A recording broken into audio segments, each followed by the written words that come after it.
Entertainment is proud, the God and Father Greg, the SmackDaddies.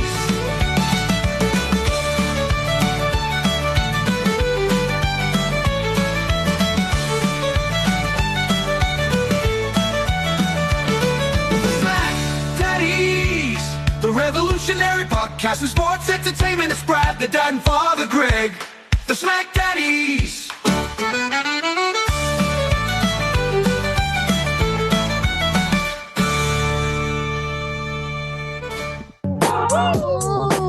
Guess who's back again. Well, not really shady. Hello, friends, and welcome to your SmackDown review for the Huge Pop Hub.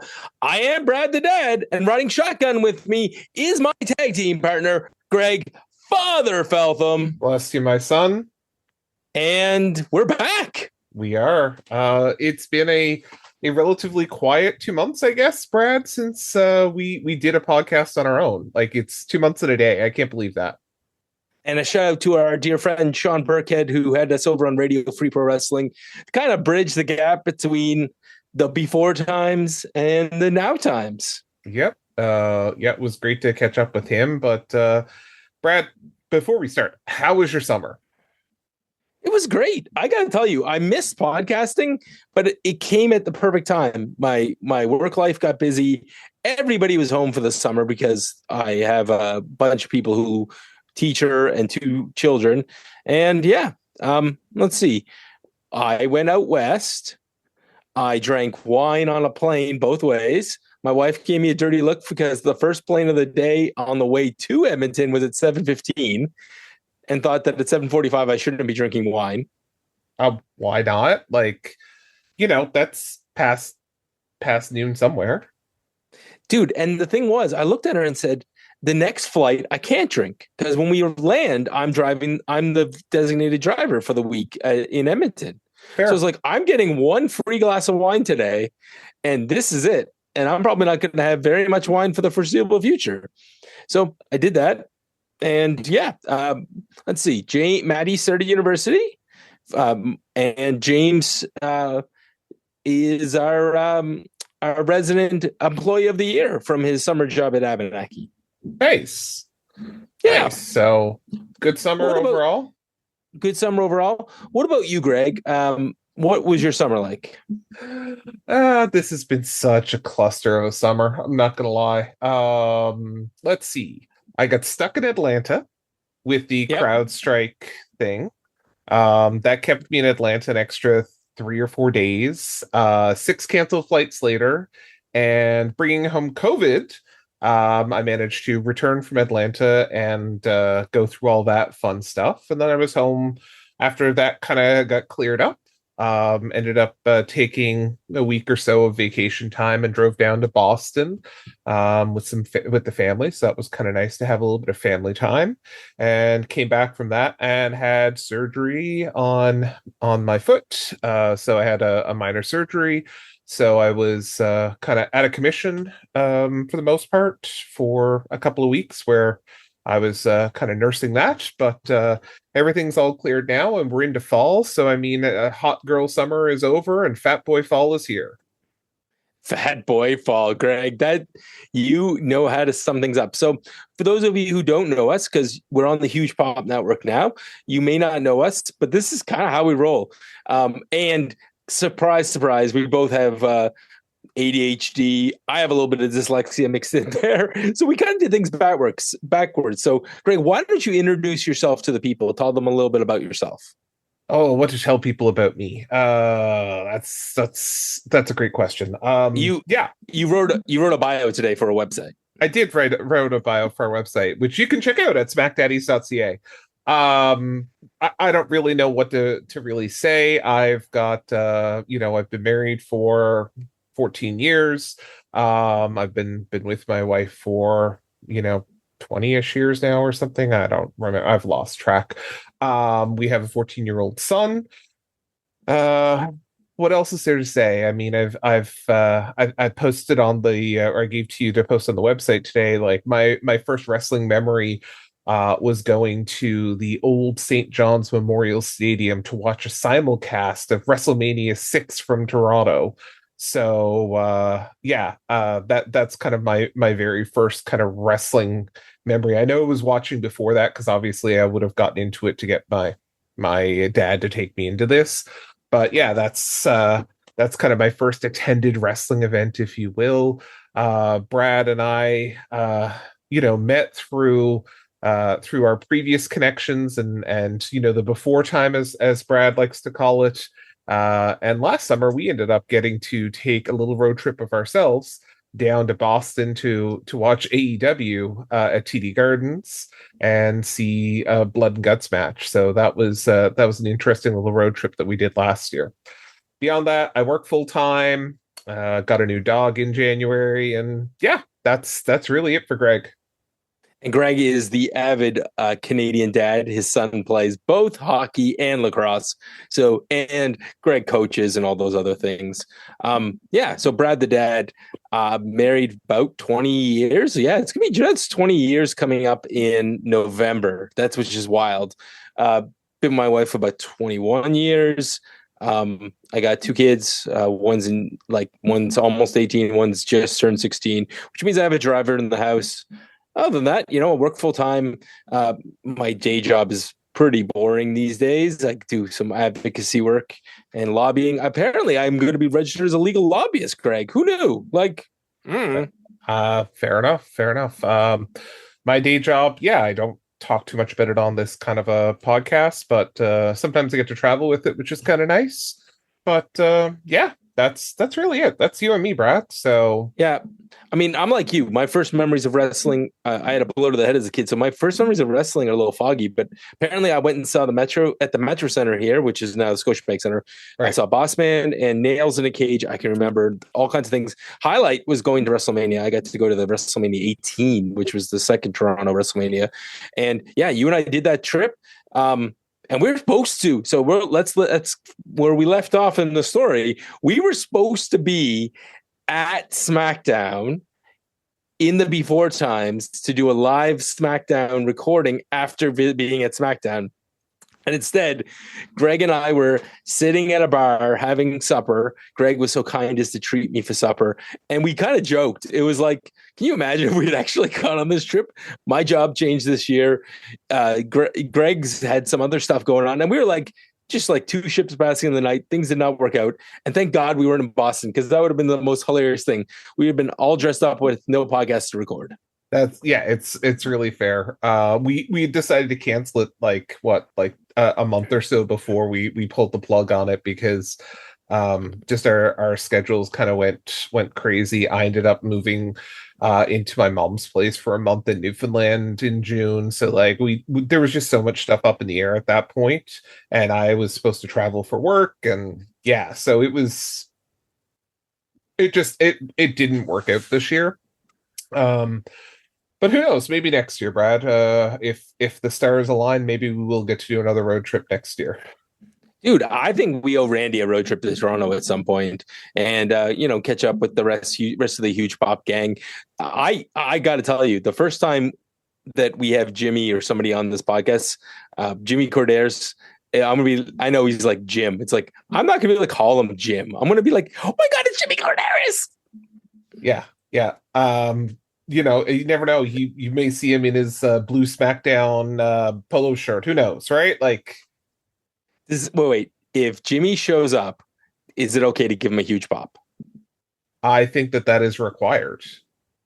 Well, given the network we're on now. So, yeah, that's pretty much it. So we will be your SmackDown part of this broadcast team. We'll be covering SmackDown every single Friday. And Greg, I think I came up with the title for this week's SmackDown. Oh, did you? Because I came up with the title too, as I kind of pre-wrote the episode notes to go in the podcast. But what did you come up with? I had SmackDaddies. Goodbye, Fox. Hello, Huge Pop. We were very similar then, because I just called it SmackDaddies, a farewell to Fox. Ooh, I like it, because this was can you tell that, speaking of, there's the before times, which is our previous podcast incarnation, for those of you who are wondering what we're alluding to. And thank you if you found us, and thank you if you followed us. However, we also have He Who Shall Not Be Named on this podcast. And no, we're not talking about Voldemort from the Harry Potter series.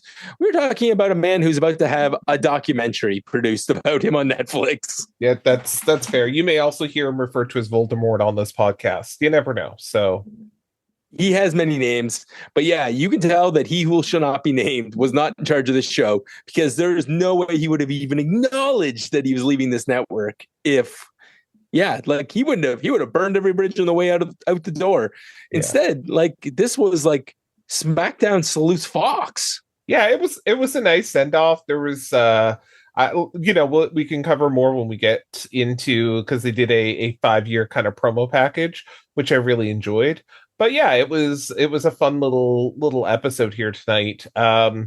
Honestly, this is the first SmackDown I think I've watched in over a month. Like I've kind of tuned out of the product for a little while. I took my summer off. So did you watch either SummerSlam or Bash in Berlin? I did not watch Bash in Berlin.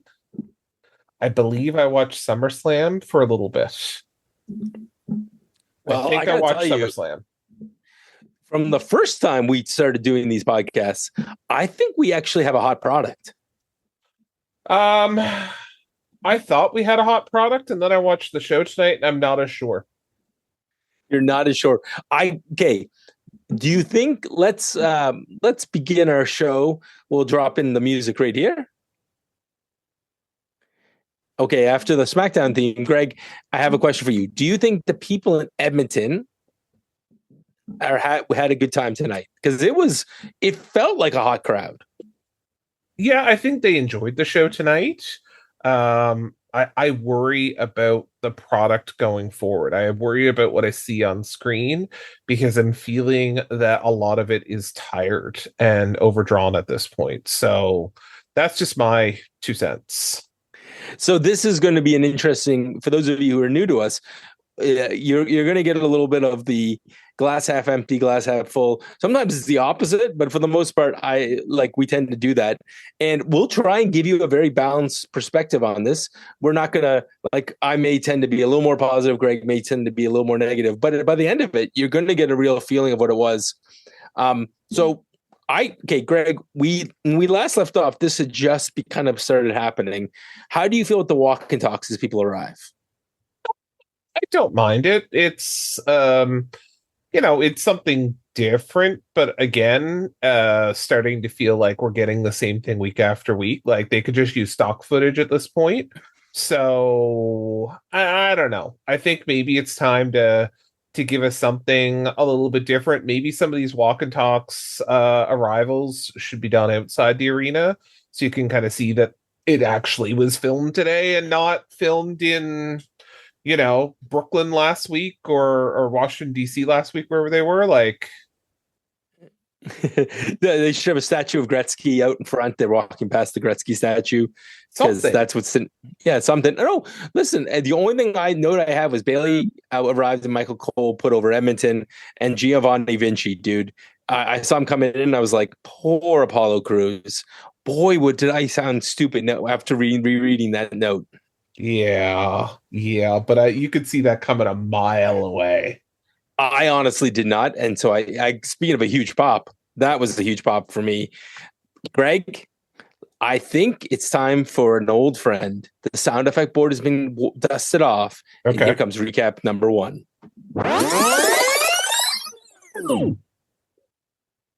It's a familiar sound, Greg, and I'm afraid that it's going to be very familiar tonight, because it felt like when we left off, there was very few recaps. Boy, oh boy, did they catch up. It's like they knew we were reviewing this episode. Do you know what? I understand. I mean, it's also the week after their PLE, and it's the last night on Fox. So this one, I'm going to give them the pass on, to be a little bit heavy on that rewind button. Yeah, but Greg, why are we getting... I have not had this many recaps. Like, I'm counting them now, and I'm like, oh my gosh, Greg, why is there so many recaps? Yeah, again, I'm going to give them the benefit of the doubt this week. If we're into it next week, then I'll get cranky. Then Greg will be mad. He'll be like, why are there so many recaps? Okay, so recap number 1, we are going to get Kevin Owens versus Cody Rhodes. Was this enticing enough for you to go back and watch? No. Blunt and to the point. Here's the thing. It's been a week, and I feel like that there's nothing I missed on that show. No, that's fair. I mean, it was there was nothing. It wasn't like it was like the best PLE. I mean, I have an obvious bias because I was drinking wine at altitude, so maybe I'm not the best person to ask about this. Yeah, you watched this at 35,000 feet somewhere over Manitoba. Like, I get it. And 2 glasses of wine in. Yeah. So I am not the reliable source for this one. On the other hand, there's been much worse episodes. So, whatever. They did a great job. I enjoyed this opening. Speaking of huge pops, there goes our Cody Rhodes entrance. The whoa-whoa-whoas are getting louder and louder each week, Greg. Sure. But my interest in the first segment is waning each and every week because I'm sick of this bloodline crap. Yeah, it was almost as if like the bloodline wasn't involved in the last PLE. Do you know why the bloodline was? None of the members of the bloodline were in Germany last week, because there's a very good reason. I'm not sure. I didn't look into that, and honestly, I wouldn't have missed it anyway. Okay, hold on. Here, I'll give you the news update.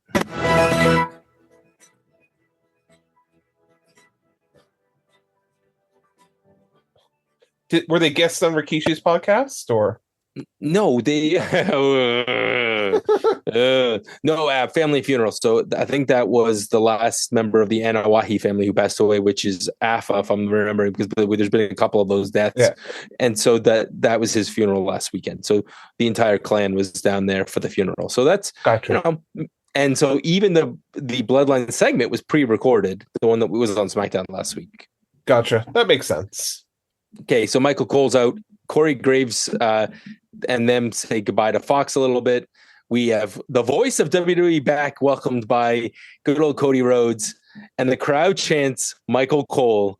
Greg, as I live and breathe. Yeah. I was just waiting for a Bizarro World line at this point.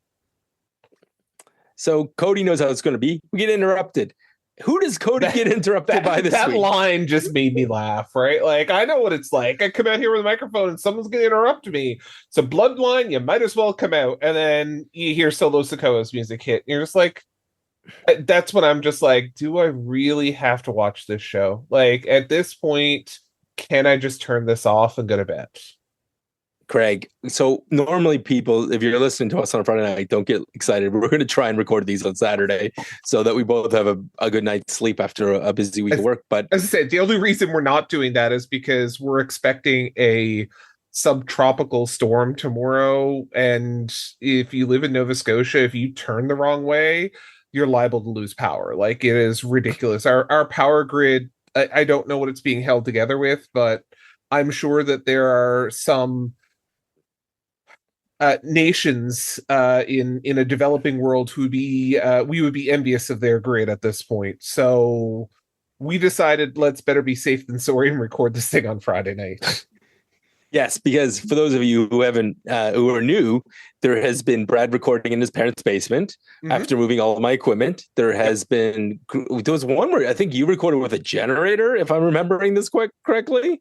Yeah, and then there was one we recorded just before the hurricane, got up the next morning, and I remember going out to my deck and looking for damage, and the damage was the cover of my fire pit fell off and was 3 feet away from the fire pit. Like, that was my damage after a hurricane. So it's just like, yeah, we've gone through a bunch over the last 159 episodes, Brad. Yeah, and the last time we had any amount of weather was about 2 years ago, and there were parts of the city without power for 4 days. And my brother, who lives like 20 minutes away from me, just outside the airport, was out without power for 6 days. So I'm not going to lie to you, I did pick up gas tonight because, again, I don't trust it. Generator was there's a battery backup on my generator, so I don't have to crank start it. Second charge today, and 2 jerry cans of gas ready to go just in case, because if tomorrow morning I wake up and there's no power, I'm good to go. We Nova Scotia, if you own Generac somewhere here, you can be a sponsor on the Smack Daddies podcast. We will definitely get you some customers, especially local customers from here in Nova Scotia. Yeah. Greg nodding very excitingly. Speaking of exciting, Cody tried to get Giga Fatu into a match instead of Solo. The crowd was behind this. Jacob was not. Neither was Solo. Dude, we got hosed. That would have been a way better match than this cage match next week. Again, I honestly was like, I'm so sick of this Bloodline 2.0 or whatever the hell this is. I don't care. I'm just so done with this. This is boring to me now. And of course, the Bloodline's going to attack, but both the Street Profits and DIY have Cody's back. So Nick Aldis just reminds us that we're getting an 8-man tag with the Bloodline versus the Sacrificial Lambs. I mean, the Street Profits and DIY. Okay, so this is when this was my second amount of disappointment tonight, Brad. Why was this your second amount of disappointment? Because I was very hopeful that we were going to see Nick Aldis tonight in a Canadian tuxedo. Oh, good call, Greg. Right? Nick Aldis should have been out there wearing the denim jacket, the jeans, and he should have rocked the Canadian tuxedo tonight. And we saw one, but it definitely wasn't Nick Aldis. And it definitely was not enough Canadian tuxedos. There are far too many people who are known for wearing jeans and jean outfits in this company. Tommaso Ciampa, Chelsea Green, like there wasn't enough Canadian tuxedos tonight. Yeah, they could have, like, I would have loved to have seen a Nick Aldis take on a Canadian tuxedo. But no, that's not what we got. I mean, we got a plaid type thing. So, I mean, maybe that was kind of a nod to Canada. Like, I don't know if it was a nod to the log driver's waltz. I'm going to go with that. Greg, you're such a good partner. As you saw me drink water and mute myself, that you were stalling for me. So yes, we do get something you really enjoy. And shout out to Sean Burkhead. It's Tiffytime. Oh hell yes! So we get recap number 2, which is how Bayley, who's going to be fighting Tiffany in this match, lost her title. Oh, and recap 3, all in the same recap. We also see how Bayley came back last week in getting involved with Michin and Nia Jax in the championship match. Right. But you did get to skip a Nia Jax match, Greg. I did. That was lovely. So Tiffy versus Bayley. Listen, this didn't really happen until after the commercial, after Bayley tumbled to the floor. Bayley rallies a little bit. Tiffany hits a power bomb that I'm sure Sean Burkhead has rewatched about 12 times by now. I would agree. First of all, I do want to say I love or I hearted her gear tonight because definitely should be reused. I don't know. I'll see if I can get our crack research team on this. So, but Tiffy's. What do you think of Tiffy's Money in the Bank? Because that happened since we were on hiatus with the strap and the looks like a little pocket bag, like a purse one. I mean, I love it. I can't say anything wrong, but I can tell you right now because I just got a note back from our crack research team. February 14th. It's Valentine's Day and it's a Friday night. She got to bring back that heart gear for that SmackDown. Oh, and listen, I kind of tripped over the fact that we had Pretty Deadly, who are now aligned with Tiffany and Nia in the back, and we had them singing, and we had the interaction with Nia where she accused Tiffany of trying to cash in on her, and Nia's promised to help her out the same way that Tiffany helped her. And yeah, that was I love Pretty Deadly being on this show with these women and being their stooges. Give me more Pretty Deadly. They're not going to push them as wrestlers, push them as talent. Yeah, I'm all right with that. And this whole match was great. Bayley did a great job. The stack power bomb, but eventually Nia Jax comes down. She distracts Tiffany. Tiffany actually gets Bayley for a 3 count in kind of a not quite a roll up, but she has like a backslide pin. And then we end up with Tiffany eating a rose plant. And yeah, my only question to you is, did Tiffy get screwed, Greg? Yes, she did. However, not by Sean Burkhead. No. That's not where I was going to go. I was like, oh, I'm curious because I'm sure we will get a comment from Mr. Burkhead on who does the mommy pin better. Because Tiffy pulled one in this match on Bailey. And I'm just curious to see, like, do you like the mommy pin better or do you like the Tiffy pin better? I feel like you and I have just recorded a soundbite that we'll be using in promos for the next week's episode. Do you like the Tiffy pin better or the mommy pin better? Sean Burkhead, please weigh in in the comment section below the episode posting this week. Paging Sean Burkhead. And anyone else who wants to give their opinion on Tiffy versus mommy. Yeah, I am sure, knowing the audience that we are attracting with Huge Pop, we are going to get a detailed analysis about which pin is better. I expect pictures in the thing below, and nobody tell my wife. Yes, no one tell Brad's wife, but yeah, it's Tiffy time. I'm sorry. Those are fighting words, especially if my wife does hear this, because you know that she thinks that Tiffy be tramping. And sorry, Sean, I did ask for an apology for the 4th time. I feel like you might have to come up and visit to get said apology. Yeah, that may have to happen. The bigger question is there any way that we can prevent Tiffy from leaving Canada? Because I think that she should be considered a national treasure here now. Greg, is there any way I can go back in time and reschedule my family vacation so that I'm in Edmonton tonight so that I could have spent some Tiffy time? I mean, Trezzy time. Yeah, the other tea time. I think that you are very lucky that did not happen, but yeah. I'm very unlucky or very lucky because I mean, you just said that you just went that you're pushing 20 years of marriage. So if you'd actually stayed, you might not have made the 20. That's why I'm saying you're very lucky. Yep. And for those of you who are, again, new to the podcast, my wife one time said that Tiffy be tramping. It's because of the walk she does that may or may not make some, as my daughter calls it, jiggle physics work. Listen, you know what? I firmly believe at this point, if Tiffy Stratton is not, if this wrestling thing doesn't work out for her, I think she's going to give Mandy Rose a run for her money if she decides to open an OnlyFans.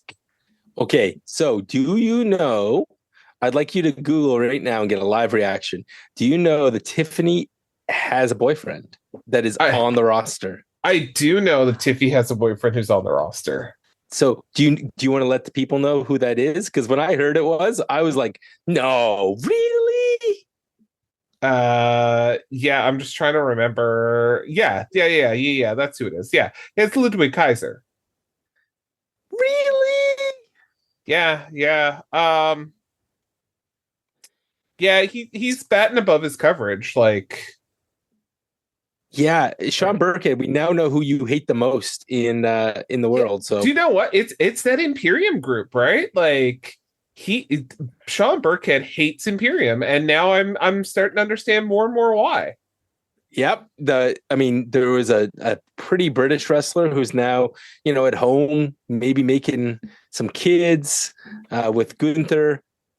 And now, and then the other love of Sean Burkhead's life has been taken by his colleague from the Imperium. I struggle with the first comment you said about a pretty British wrestler because I'm not so sure. But I mean, he's got some good points there in Tiffy. So Burkhead, I did not say that. So just putting that out there. Yeah. And again, Sean, we bring you up because we love you and we love having you around. And anybody else starts commenting regularly or starts DMing us may get mentioned on the podcast. So choose your battles. Okay, before the commercial, we hear Kevin Owens. He's talking.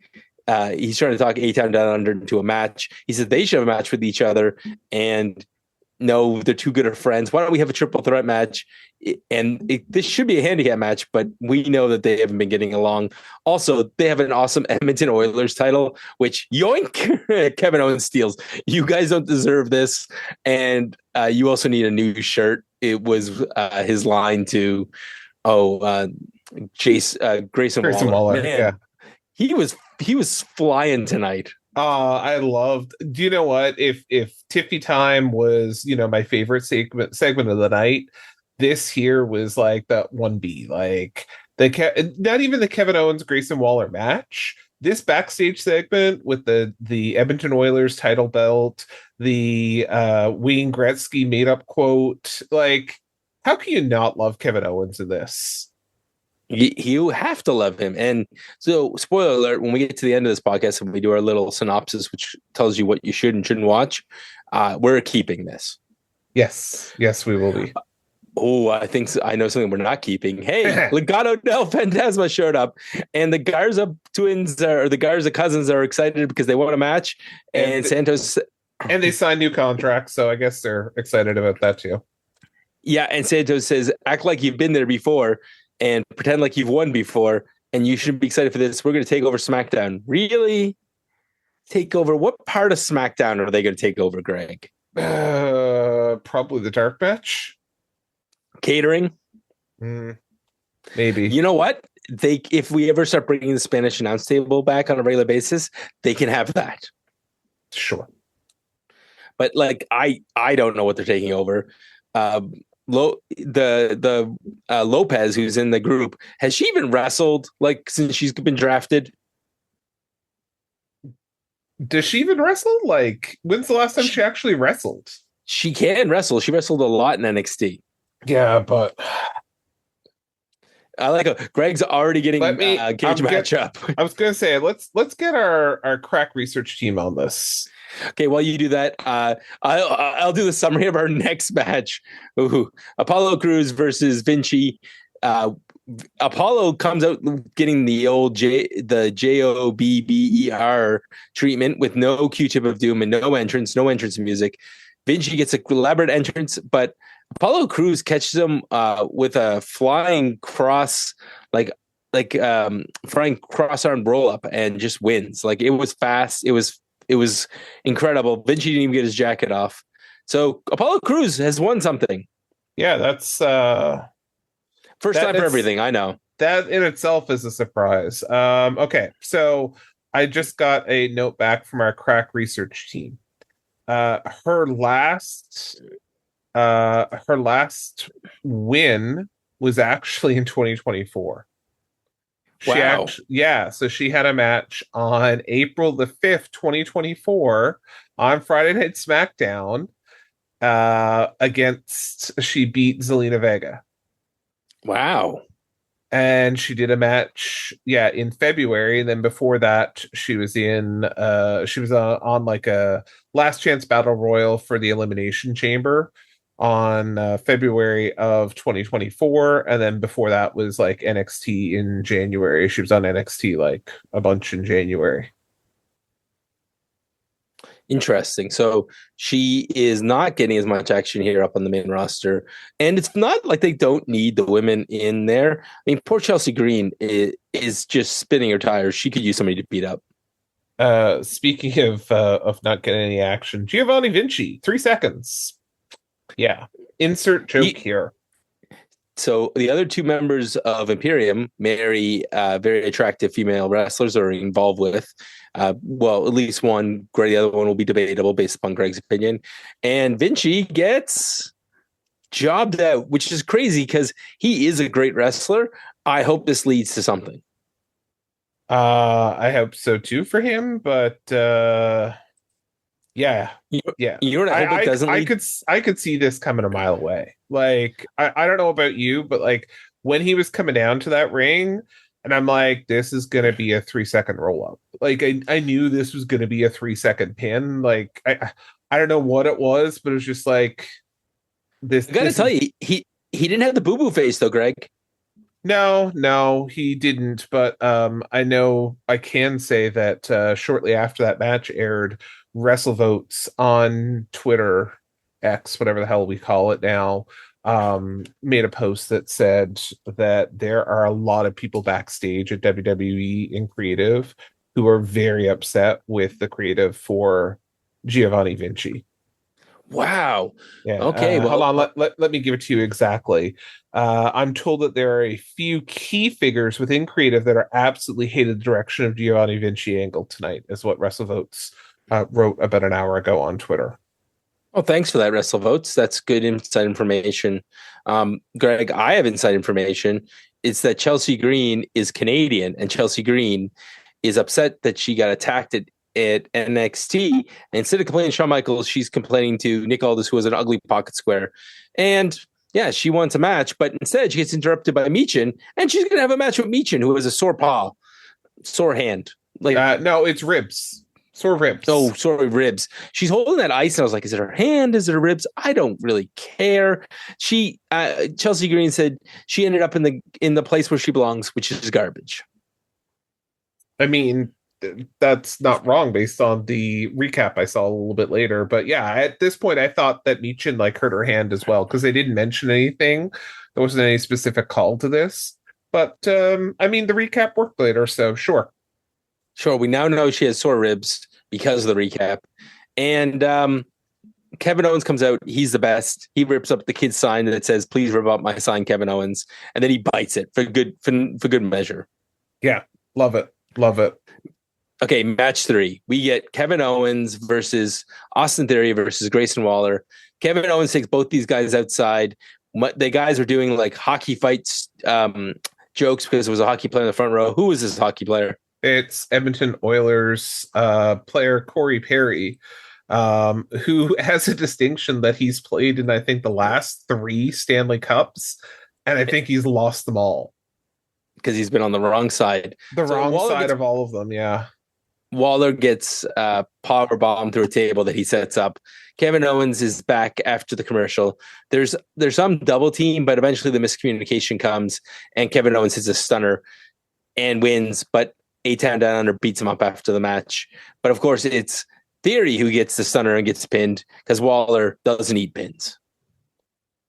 Yeah, now you did mention here that Corey Perry did play a part in this match, because coming back from commercial in the middle of this match, as you kind of alluded to, the hockey fight that kind of broke out, Kevin Owens has Corey Perry hold, and I don't remember if it was Waller or if it was Theory, but hold him in the crowd right behind the announcer's desk while Kevin Owens does this flare chop on him or whatever. So which is so good.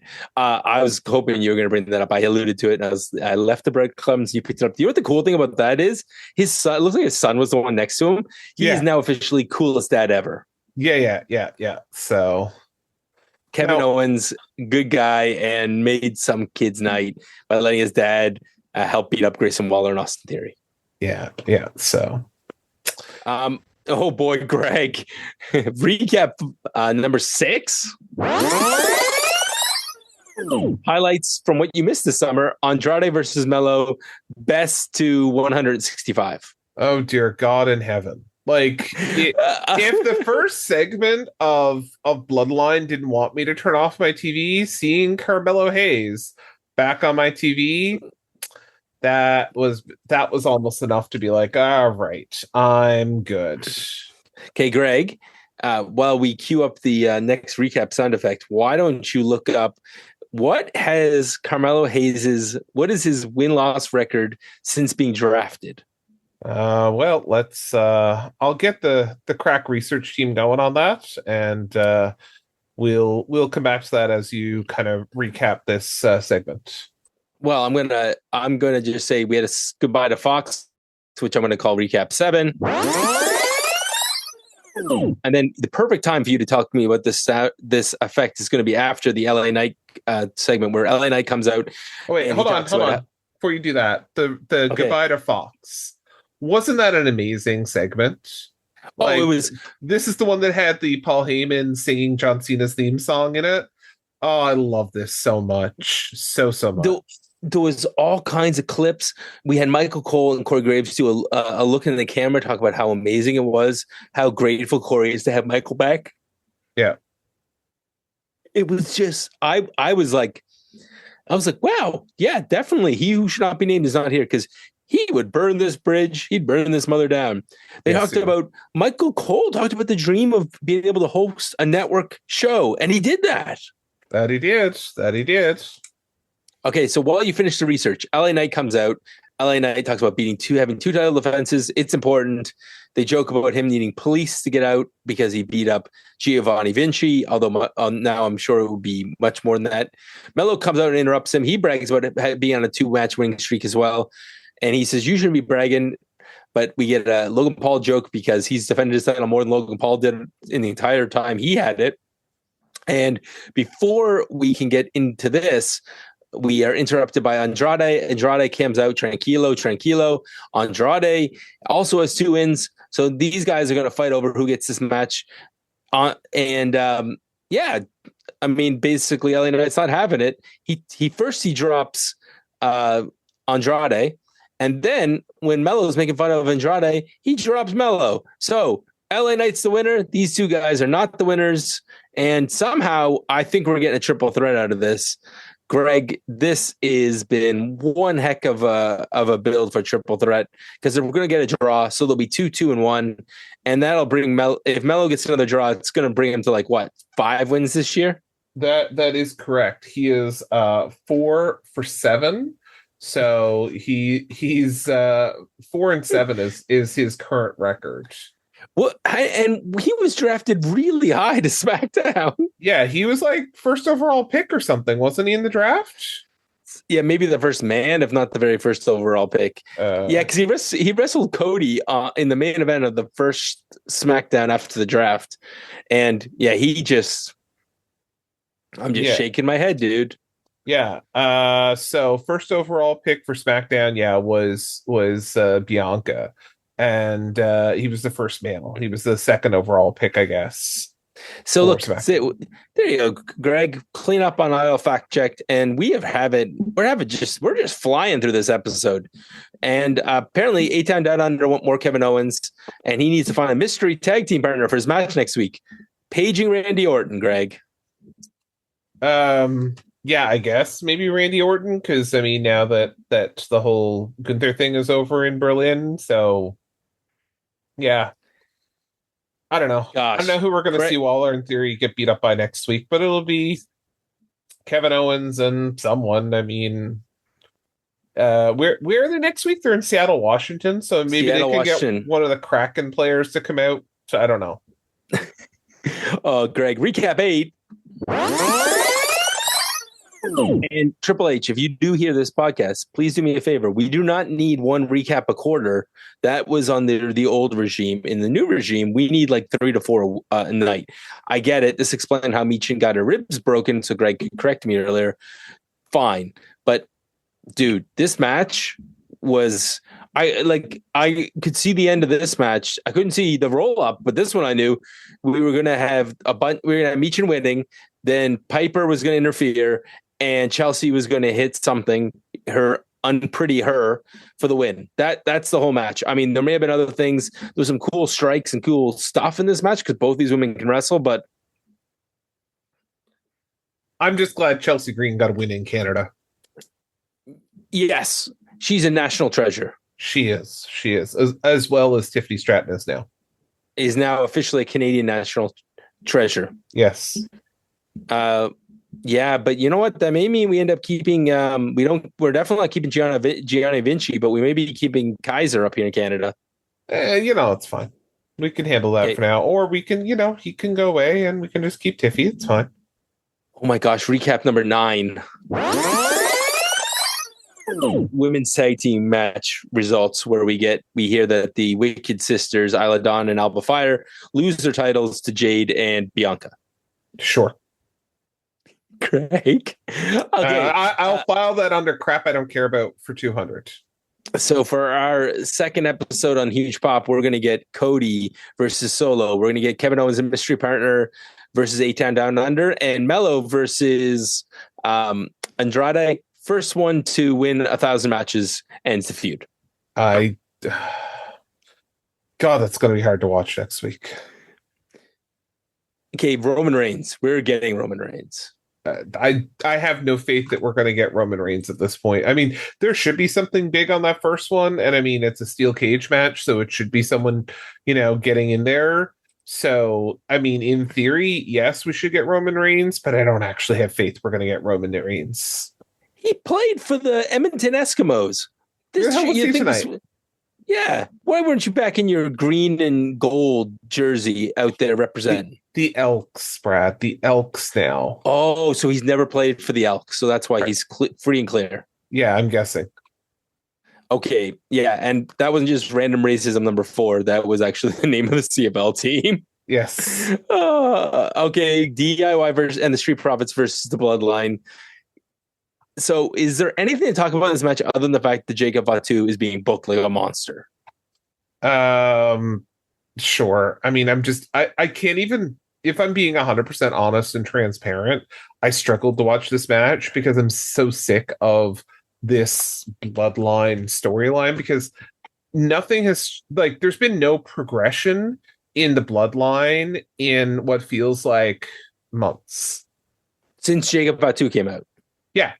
Like, there's been no progression. Like, I mean, we had Roman come back at SummerSlam, but then he vanished again. But I mean, there's been no, like, what's next for this? Like, I don't know. I can't, I'm really struggling to get behind this. There's been some regression. I mean, they took the tag title off of Jacob Fatu and put it on Tangaloa, who is the worst member of the Bloodline so far, which is really, like, he is Botchamania's favorite wrestler.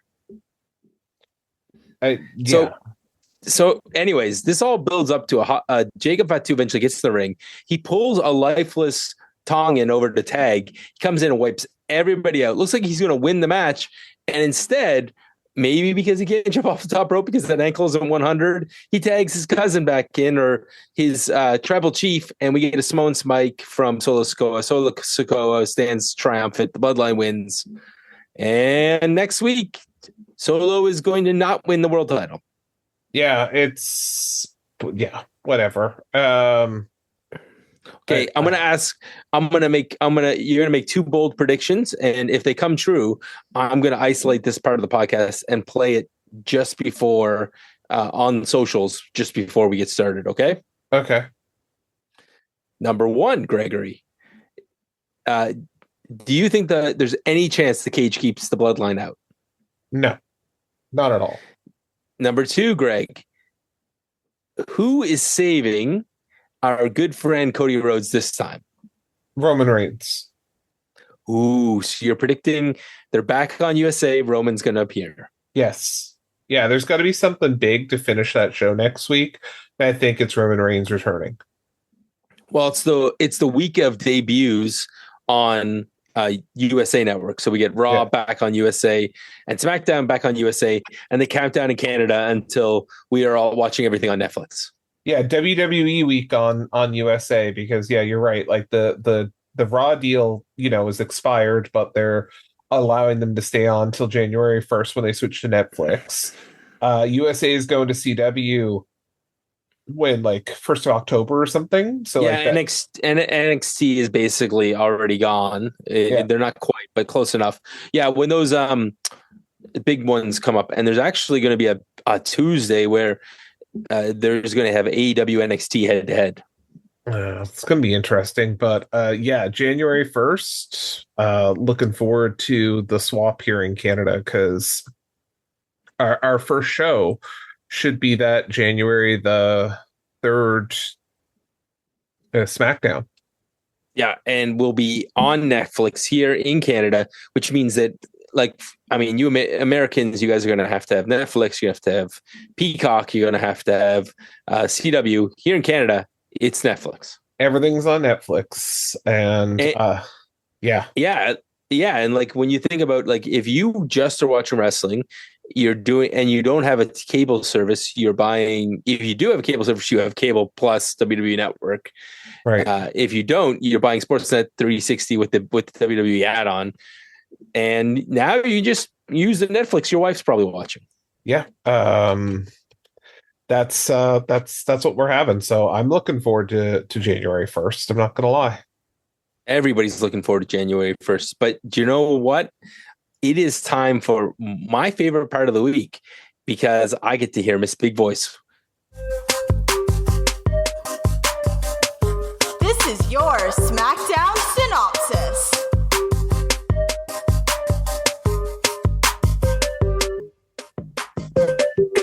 And the SmackDown synopsis this week is brought to you by the fact that we're both tired. So, Greg, we're a little crankier than we sometimes are when we do this on Saturday morning. And I have a funny feeling that we are going to spend a lot of time cutting things. So, for those of you who are new, maybe have found us for the first time, or Greg, I'm planning to isolate parts of the SmackDown synopsis at the end. We're going to do a summary of the SmackDown synopsis so we can put that out on our socials. I'm going to get you to go back through, and there are 3 rules to the SmackDown synopsis. Rule number 1, you cannot sit on the fence. You have 3 options. You must pick them. Rule number 2, the 3 options are you can keep something, which means you're going to watch the entire segment in its entirety. You can cut something, which means you get your scissors out, and instead of scissoring me, like we sometimes do when we meet in public, you scissor out the episode, that piece of the episode, cutting it from the. We used to do this as a Hulu review, but basically this is what you would want to watch. And finally, Greg, you get the Superstar Special, where you're gonna condense an entire segment into about 15 seconds, which used to be our childhoods watching Superstars of Wrestling on Saturday mornings, where we didn't get to see any of the big names wrestle. We saw a cavalcade of local enhancement talent getting crushed by our favorite superstars. That's right. Which is honestly how I thought Giovanni Vinci was going to be debuted tonight for a minute until I saw, Apollo Crews without his Q-tip of doom. Yes, if only he had his Q-tip of doom, it would have been perfect. Okay, Greg, the walk and talks in the back. What do you want to do with those? I think that I'm ready to cut those. And for the record, I'm not booing Greg. I am booing the fact that those are cut. Okay, Greg, what are you going to do with the Cody segment that he comes out with and the bloodline? Uh-oh. Oh, you better believe we're going to cut that. Okay. Greg, it is officially Tiffy time. Oh, we're keeping every minute of this. Greg loves him some Tiffy time. Is there any way I can cut Nia Jax out of this? Because I really did not need to see like her in the Canadian Tuxedo. To me, was a waste tonight. So I think we could have just, if Nia wasn't there, we would have been great. Perfect. So Nia is the only part cut. Yeah. This rebel heart. Very good. Thank you. I much. thought you were going to leave that one to the very end. No, I'm going to mix those in. So that's our Raw Dog singing "It's This Rebel Heart," which is a personal favorite of Greg's. Greg, we are now getting to the oh boy. Okay, so we know we're going to keep the Kevin Owens one. I'm not going to waste the sound effect. What are we doing with the Garzas? Oh, you better believe we're cutting that. This rebel heart. Okay, and Gregory, we now have Apollo Crews beating Giovanni Vinci. Yeah, I'm going to cut this because this is a terrible way to debut him. Yeah, I can't disagree with you. So now we are getting to the part where it's Chelsea Green backstage. Do you want to keep Chelsea? Do you want to cut Chelsea? I always want to keep myself some Chelsea Green. Acknowledge me. And acknowledge Chelsea. That's right. Kevin Owens versus Austin Theory and Grayson Waller. We're going to keep every minute of this. Acknowledge me. Back-to-back acknowledgements, because you should acknowledge Kevin Owens for having a great match. Oh boy. So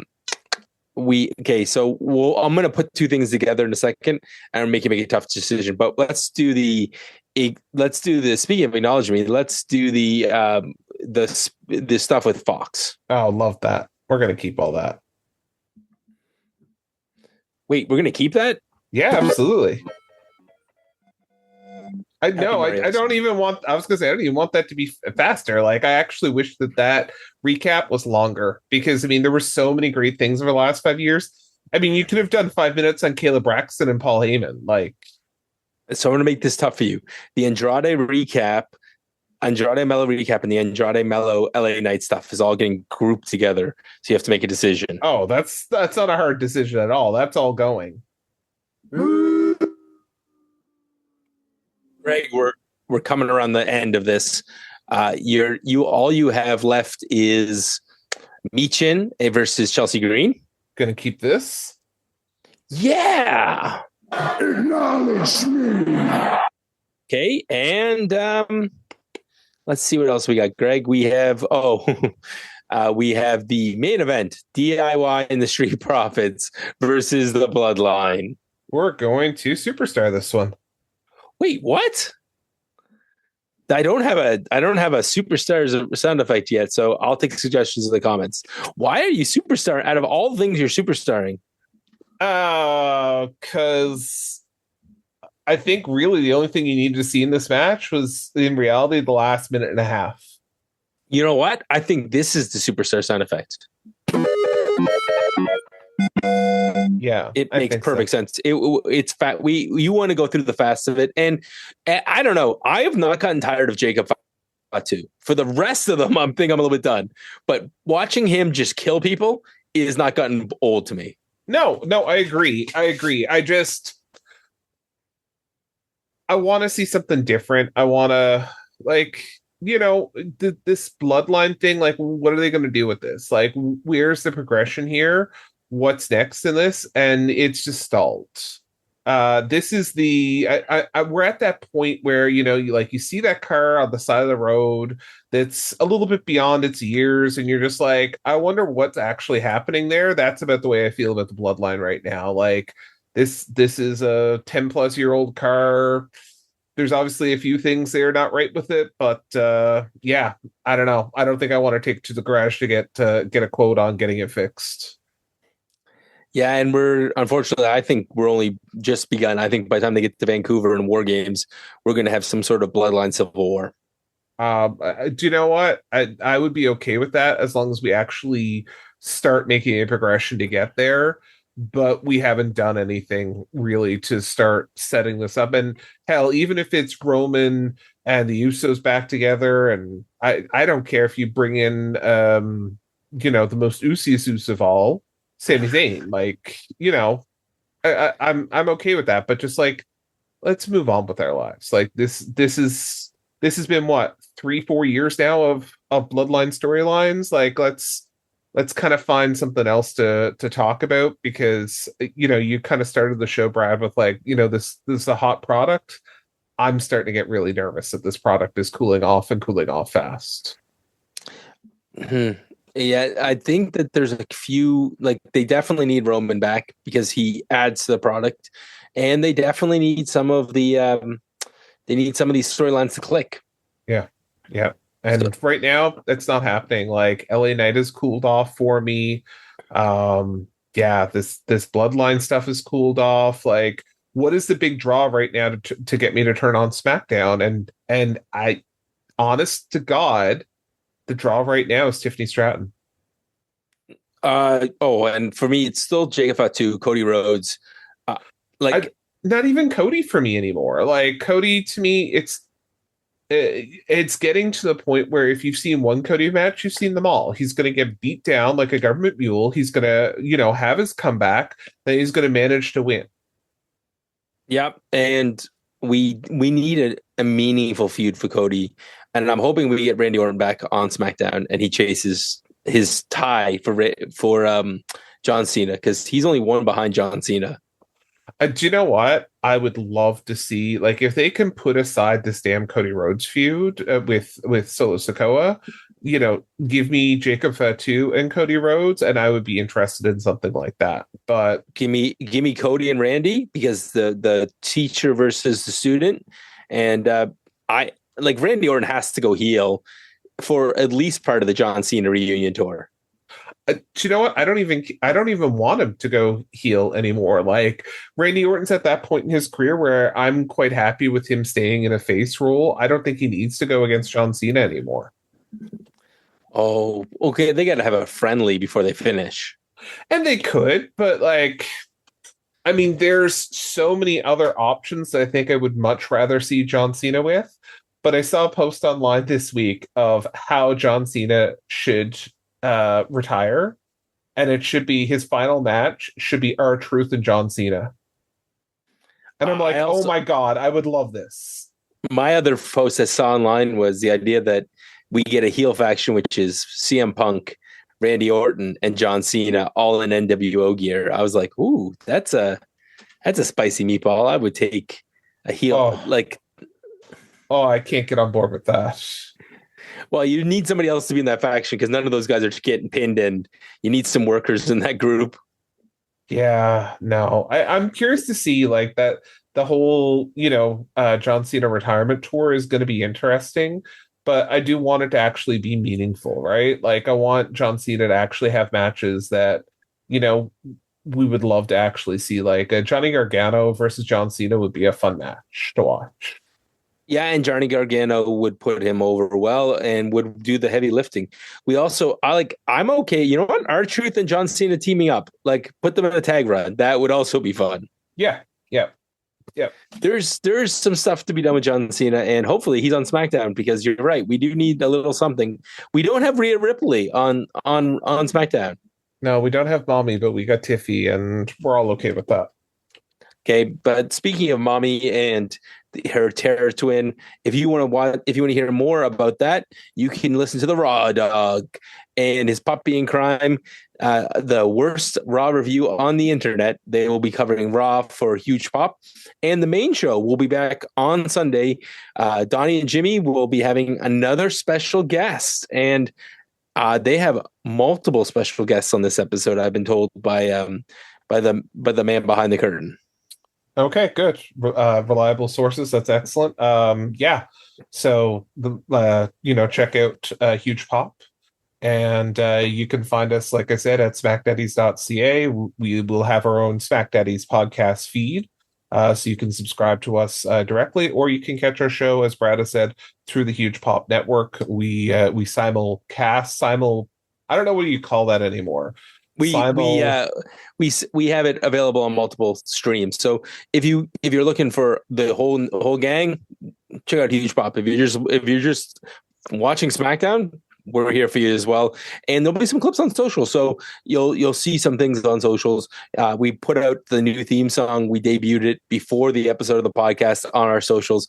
So through our YouTube channel, we are SmackDaddies on YouTube. We're basically SmackDaddies everywhere, Greg. And I got good news. This podcast has already made more money so far than we've ever made before.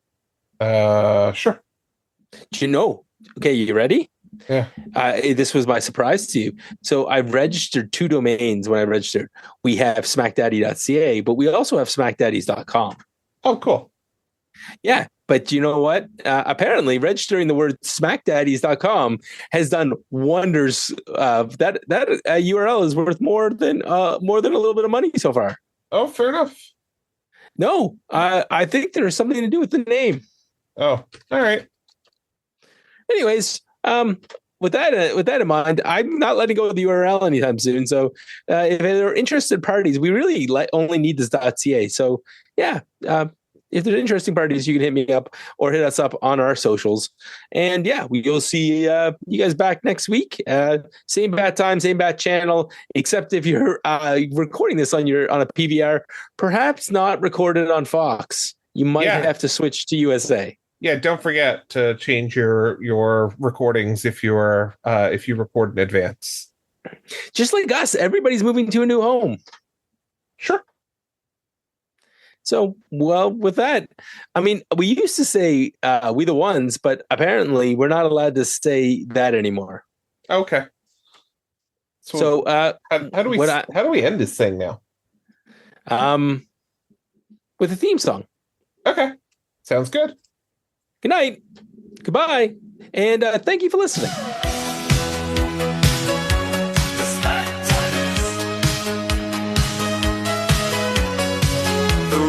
revolutionary podcast in sports entertainment.